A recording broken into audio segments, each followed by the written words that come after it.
स्वप्नातील घर साकारण्याकरिता सोलापुरातील smart city मध्ये स्मार्ट प्रकल्प घेऊन आले आहेत. सोलापुरातील विश्वसनीय आणि पारदर्शक नाव म्हणजे क्रिस्टल डेव्हलपर्स. येत्या दिनांक 4 जून रोजी सकाळी 8 पासून शासकीय धान्य गोदाम रामवाडी सोलापूर इथं सोलापूर आणि माढा लोकसभा मतदारसंघाची मतमोजणी सुरू होत आहे. त्यानुसार मतमोजणी प्रक्रिया शांततेत, निर्भय आणि न्याय्य वातावरणात पार पाडण्याच्या दृष्टिकोनातून शासकीय धान्य गोदाम रामवाडी सोलापूर आणि त्या लगतच्या 100 मीटर परिसरात विविध साहित्य, शस्त्र बाळगण्यास, वाहनांच्या आणि व्यक्तींच्या प्रवेशाला प्रतिबंध घालण्यात येत आहे. शासकीय धान्य गोदाम रामवाडी येथील आतील संपूर्ण परिसरात मोबाईल, टॅबलेट, संगणक आणि तत्सम संदेशाची देवाणघेवाण करणारी विद्युत उपकरणं आणण्यास, वापरण्यास आणि हाताळण्यास प्रतिबंध असेल. सालाबादप्रमाणे यंदाही सोलापूरचं ग्रामदैवत श्री शिवयोगी सिद्धरामेश्वर महाराजांच्या गर्भगृहामध्ये श्री सिद्धेश्वर भक्त कैलास कुंभार यांच्याकडून 21 डझन आंब्यांची आकर्षक आरास करण्यात आली. कैलास कुंभार यांनी गेल्या 7 वर्षांपासून सातत्यानं श्री शिवयोगी सिद्धरामेश्वर महाराजांची ही सेवा केलेली आहे. यावेळी शिवशंकर हब्बू, योगेश हब्बू आणि समस्त हब्बू परिवार उपस्थित होता. दमाणी अंधशाळेची माजी विद्यार्थिनी तथा खेळाडू गंगा संभाजी कदम हिची वर्ल्ड कपसाठी भारतीय अंध महिला क्रिकेट संघात निवड झाली असून जानेवारी 2025 मध्ये अंधांचे वर्ल्ड कप क्रिकेट सामने होणार आहेत.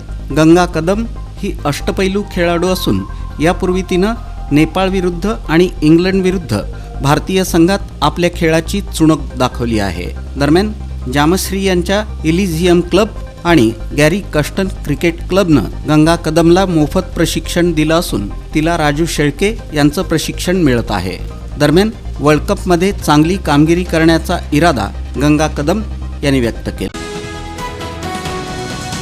सोलापुरातील शिवजन्मोत्सव मध्यवर्ती महामंडळाच्या वतीनं डाळिंबी यार्ड इथं बांधण्यात आलेल्या नवीन वास्तूचं पूजन मोठ्या उत्साहात पार पडलं. यावेळी छत्रपती शिवाजी महाराज यांच्या सिंहासनाधिष्ठित मूर्तीची प्राणप्रतिष्ठापना करण्यात आली. प्रारंभी क्रेनच्या साहाय्यानं छत्रपती शिवाजी महाराज यांच्या सिंहासनाधिष्ठित मूर्तीला बाहेर काढून स्वच्छ करण्यात आलं.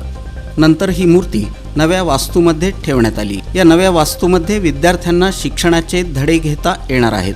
वरच्या मजल्यावर अभ्यासिकेचं देखील नियोजन करण्यात आल्याचं राजन जाधव यांनी सांगितलं. तुमच्या स्वप्नातील घर साकारण्याकरिता सोलापुरातील स्मार्ट सिटी मध्ये स्मार्ट प्रकल्प घेऊन आले आहेत. सोलापुरातील विश्वसनीय आणि पारदर्शक नाव म्हणजे क्रिस्टल डेव्हलपर्स.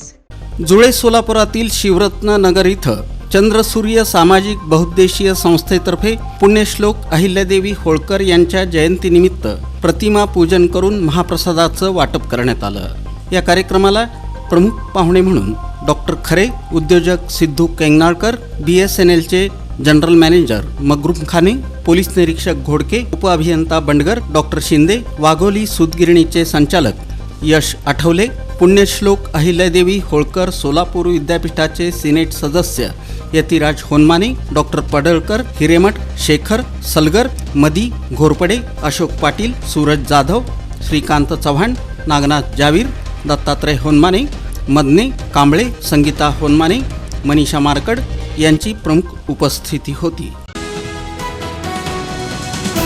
महाराष्ट्र प्रदेश RK फॅन्स असोसिएशनच्या वतीनं चंडक मुनोत हॉस्पिटल इथं सुप्रसिद्ध सर्जन डॉक्टर नवनीत तोष्णीवाल यांच्या हस्ते हिंदी चित्रपटसृष्टीतील प्रसिद्ध अभिनेते शोमॅन राज कपूर यांच्या पुण्यतिथीनिमित्त त्यांच्या प्रतिमेस पुष्पहार अर्पण करून श्रद्धांजली वाहण्यात आली.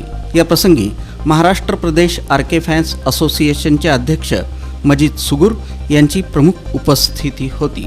यावेळी बोलताना डॉक्टर नवनीत तोष्णीवाल म्हणाले की राज कपूर यांच्याबद्दल कितीही बोला, शब्द अपुरे पडतात. फिल्मी दुनियेत कलाकार येतील आणि जातील, पण भारतातील पहिला ग्रेट शोमॅन राज कपूर यांची बरोबरी कोणीही करू शकत नाही. महाराष्ट्र प्रदेश RK फॅन्स असोसिएशनचे अध्यक्ष तथा कार्यक्रमाचे संयोजक मजीद सुगूर यांनी अभिनेते राजकुमार यांची गाणी गाऊन जुन्या आठवणींना उजाळा दिला. सोलापूर जिल्ह्याचे पालकमंत्री चंद्रकांत पाटील यांच्या उपस्थितीत रविवारी पहाटे विठ्ठल रुक्मिणीची नित्यपूजा पार पडली। त्यानंतर माध्यमांशी बोलताना पालकमंत्री चंद्रकांत पाटील म्हणाले की राज्यात यंदा चांगला पाऊस होऊन शेतकरी समाधान होऊ दे असं साकडं आपण विठुरायाला घातलं। यावर्षी अवेळी येणाऱ्या पावसानं शेतकऱ्यांचं नुकसान झालं आहे, मात्र यंदा चांगला पाऊस व्हावा अशी प्रार्थना विठोबाच्या चरणी केली। पालकमंत्री चंद्रकांत पाटील आणि मंदिर समितीचे सह अध्यक्ष गहिनीनाथ महाराज औसेकर यांच्या उपस्थितीत विठ्ठल रुक्मिणीची नित्यपूजा रविवारी पार पडली। त्यानंतर भाविकांना पदस्पर्श दर्शन सुरू झालं। विठ्ठल रुक्मिणी मंदिर जतन आणि संवर्धन कामासाठी 15 मार्च पासून विठ्ठल रुक्मिणीचं पदस्पर्श दर्शन बंद होतं। तब्बल 2.5 महिन्यानंतर रविवारपासून भाविकांना पदस्पर्श दर्शन सुरू झालं। मंदिराला 700 वर्षांपूर्वीचं मूळ रूप देण्यात आलं आहे। हे मूळ रूप आता पहिल्यांदाच समोर आलं आहे। गेल्या अनेक महिन्यानंतर पदस्पर्श दर्शन सुरू झाल्यानं भाविकांमधून आनंद व्यक्त केला जात आहे। मंदिर समितीच्या वतीनं विठ्ठल रुक्मिणी मंदिरात फुलांची आकर्षक सजावट देखील करण्यात आली होती। विठुरायाचं सावळं रूप पाहण्यासाठी भाविकांची मोठी गर्दी झाली होती। तुमच्या स्वप्नातील घर साकारण्याकरिता सोलापुरातील स्मार्ट सिटी मध्ये स्मार्ट प्रकल्प घेऊन आले आहेत। सोलापुरातील विश्वसनीय आणि पारदर्शक नाव म्हणजे क्रिस्टल डेव्हलपर्स।